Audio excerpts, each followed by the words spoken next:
2 juillet 2020. Mesdames, Messieurs, chers amis lecteurs, bonjour et bienvenue dans votre rubrique de la revue de presse sur Pluriel TV. Les dernières pluies qui s'abattent sur Cotonou et Abomey-Calavi, comme sur plusieurs villes du pays, continuent de faire des victimes occasionnant des cris de détresse des populations vers l'État central. Des cris visiblement entendus par les autorités. Le matinal nous informe qu'en Conseil des ministres ce mercredi, le gouvernement prend des mesures de prévention et de riposte aux inondations.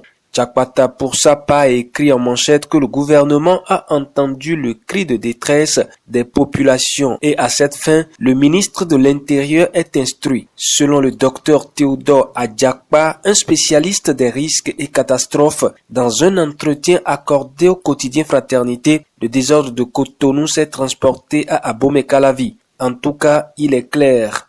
Luc Atropo annonce des chantiers phares pour le bonheur de sa population. Publie Tchakpata, ce qui fait dire en manchette au quotidien Pluriel, ce matin, si Atropo en se jetant à l'eau dans la résolution des problèmes liés à l'inondation dans Cotonou pourra atteindre l'autre rive. C'est dans ce contexte que l'amélioration du climat des affaires préoccupe le gouvernement. Fraternité annonce que le gouvernement acte la révision du Code des marchés publics. Dans les détails, le CANA parle d'un paquet de mesures pour soulager les communes, les micro, petites et moyennes entreprises. Information reprise par le quotidien La Nation qui ajoute que des modifications sont envisagées au Code des marchés publics. Poursuivi pour détournement et corruption à la mairie, Léadi Soglo blanchi. C'est le quotidien Matin Libre qui affiche en manchette ce verdict de la criette. Celui qui n'est par contre pas blanchi, c'est Maxime Bancolé qui goûte aux délices de la prison. Verdict en première instance